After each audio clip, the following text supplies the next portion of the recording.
नमस्कार, मी सुशील कुलकर्णी. आपण पाहताय अनालायझर. मला प्रबोधनकार ठाकरेंच्या एका पुस्तकाची आज प्रकर्षाने आठवण झाली आणि त्या पुस्तकाचं नाव होतं देवळांचा धर्म.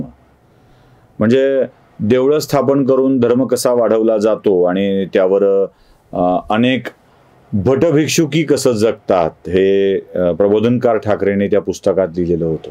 प्रबोधनकारांचा राग ब्राह्मणांच्या वरता त्या पुस्तकातून दिसत होता. त्यांनी ते मांडण्याचा प्रयत्न केला होता. मला आठवण यासाठी झाली की देवळांचा धर्म नाकारणाऱ्या प्रबोधनकार ठाकरेंच्या नातवाला आता देवळं स्थापन करावी वाटतायत. जागोजागी देवळं स्थापन करावी वाटतायत आणि ती छत्रपती शिवरायांची देवळं स्थापन करावी वाटतायत. चलो, कुछ बुरा भी तो नहीं है, चांगला आहे. छत्रपती शिवाजी महाराजांची मंदिरं स्थापन करायची आणि या मंदिरात रोज शिवरायांची पूजा करायची, बाकी काही नाही. अनेक जण शिवरायांना देवत्व बहाल केलं की हा मनोवादी विचारधारा आहे असं म्हणून आमच्यावरती अनेक वेळा टीका करतात. मी पोस्टवर स्वातंत्र्यवीर सावरकरांनी लिहिलेली छत्रपती शिवरायांवरची एक आरती टाकली होती, तेव्हा याचं असं दैवतीकरण करू नका म्हणून मला काही लोकांनी शिव्या घातल्या होत्या. आठवल्या त्या शिव्या सहज. काही गोष्टी कशा आहेत, मनात घर करून राहिलेल्या असतात.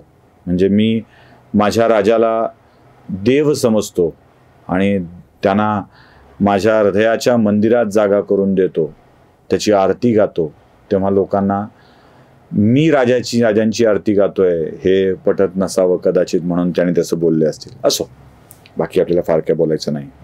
पण मी अनेक ठिकाणी शिवरायांची मंदिरं स्थापन करीन, प्रत्येक जिल्ह्यात स्थापन करीन हे उद्धव ठाकरे बोलले. ऐका. मी दसऱ्याच्या मेळाव्यात एक घोषणा केली होती आणि ती मी त्याच्यावरती कायम आहे. आपलं सरकार आल्यानंतर मी महाराष्ट्राच्या प्रत्येक जिल्ह्यात छत्रपती शिवाजी महाराजांचं एक चांगलं मंदिर बांधणार आहे. ऐकलं? इथपर्यंत ठीक आहे. पण शिवरायांची मंदिरं स्थापन करताना शिवरायांचा इतिहास तरी ठाऊक आहे का हे समजणं आवश्यक असतं.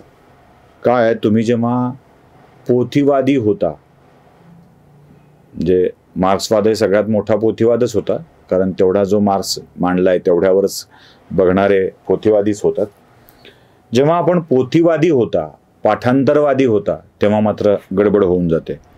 उद्धव ठाकरेंना छत्रपती शिवरायांचा इतिहासच माहीत नाहीये आणि ते या मंदिर स्थापनेच्या गोष्टी करतायत.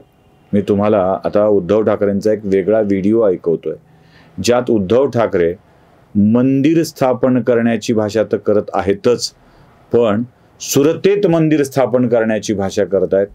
ते जरा ऐका. नुसतं छत्रपती शिवाजी महाराजची जय बोलून चालणार नाही. मी प्रत्येक जिल्ह्यामध्ये, आणि मला जर का जमलं ना नवे मी करणार, मी अगदी सुरत मध्ये सुद्धा शिवाजी महाराजांचं मंदिर बांधून दाखवेल. ज्या महाराजांनी सुरत लुटली होती इंग्रजांसाठी, इंग्रजांना विरोध करण्यासाठी, त्या सुरतेला तुम्ही माझे गद्दार घेऊन गेला होतात महाराष्ट्राच्या पाठीत वार करून, त्या सुरतेमध्ये मी शिवाजी महाराजांचं मंदिर बांधून दाखवेन. ऐकलं? यात काय वाटलं वेगळं तुम्हाला? मला जे वेगळं वाटलंय ना ते मी तुम्हाला पुन्हा पुन्हा ऐकवणार आहे, ते ऐका. ज्या महाराजांनी सुरत लुटली होती इंग्रजांसाठी, इंग्रजांना विरोध करण्यासाठी, ज्या महाराजांनी सुरत लुटली होती इंग्रजांसाठी, इंग्रजांना विरोध करण्यासाठी, त्या सुरतेला तुम्ही माझे गद्दार घेऊन गेला होतात महाराष्ट्राच्या पाठीत वार करून, त्या सुरतेमध्ये मी शिवाजी महाराजांचं मंदिर बांधून दाखवेन. ऐकलं? यात उद्धव ठाकरे असं म्हणतात की छत्रपती शिवरायांनी इंग्रजांचा विरोध म्हणून सुरत लुटली. छत्रपती शिवरायांच्या काळात इंग्रजांचा प्रभाव होता का, हा माझा मोठा प्रश्न आहे. एक, सुरतेचा आणि इंग्रजांना धडा शिकवण्याचा संबंध काय? मुळात मुघल सम्राटाच्या कन्येच्या उपजीविकेसाठी दिलेलं सुरत शहर, ज्यातून प्रचंड मोठं उत्पन्न येत होतं, हे सगळ्या जगाला ठाऊक होतं. त्या सुरतेला लुटल्यानंतरच्या शब्दाविषयी आपण बरंच काही, त्या सुरतेवर गेल्यानंतर, स्वारी करून गेल्यानंतर तिथून आपल्या भरपाईची रक्कम काढायची होती. आणि कोणती भरपाई होती? याआधी शाहिस्तेखानाने पुण्यावर स्वारी करून लाल महालात आपला मुक्काम ठोकून जी काही स्वराज्याची लयलूट केलेली होती ती भरून काढण्यासाठी एका मोठ्या रकमेची आवश्यकता होती. म्हणून जी लूट शाहिस्तेखानाने केलेली होती त्या लुटेचा पैसा सुरतेतून शिवरायांनी वसूल केला होता, तो घेतलेला होता. पण इतिहास माहीत नसला की अशी गडबड होते आणि या गडबडीत उद्धव ठाकरे बोलून जातात की इंग्रजांच्या वरती केलं का. खरं सांगू का, उद्धव ठाकरेंना इतिहास माहीत नाही असा जो मी दावा सुरुवातीला करतोय तो चूक आहे. त्यांना इतिहास ठाऊक आहे, पण इतिहासातलं खरेपण मांडण्याची ताकद उद्धव ठाकरेंच्या मध्ये नाही आहे. सत्य मांडण्याची ताकद उद्धव ठाकरेंच्या मध्ये नाही.